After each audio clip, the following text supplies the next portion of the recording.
இன்னைக்கு நம்ம பார்க்க போற இன்ட்ரெஸ்டிங் ஃபேக்ட், தன்னோட கழுத்தை வட்டமாக 360 டிகிரிக்கு சுழற்றும் தன்மை ஆந்தைக்கு மட்டுமே உள்ளதுங்க. வெட்டுக்கிளியின் ரத்தம் வெள்ளையாக இருக்கும். ஒரு கோழி 12 முதல் 14 ஆண்டுகள் வரை உயிர் வாழுங்க. மாடப்புறா ஒரு முறைக்கு 2 முட்டைகள் இடுங்க. அதுல ஆணும் பெண்ணுமாய் 2 குஞ்சுகளை பொரிக்கும். விண்வெளியில் வீரர்கள் விண்ணிற்குள் இருக்கும் போது தங்களுக்கு ஏதேனும் செய்தி கேட்டு சோகத்திலோ ஆனந்தத்திலோ கண்ணீர் விட முடியாதுங்க.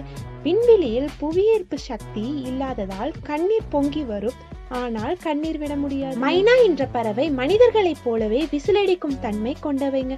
புறா உறிஞ்சி குடிக்கும் தன்மை கொண்டது. கிளிகள் 50 ஆண்டுகள் வரை வாழும் தன்மை கொண்டது. கிளிகளின் எடை 7 பவுண்ட் வரை இருக்கும். பட்டாம்பூச்சி தேனை மட்டும் உட்கொள்வதில்லைங்க. சாணம், வியர்வை, சிறுநீர், மாடுகளில் வலியும் கண்ணீர் ஆகியவற்றை ருசி பார்க்க. இன்னும் நிறைய இன்ட்ரெஸ்டிங் ஃபேக்ட்ஸ் தெரிஞ்சுக்க என்னோட சேனலை மறக்காம சப்ஸ்கிரைப் பண்ணிக்கோங்க.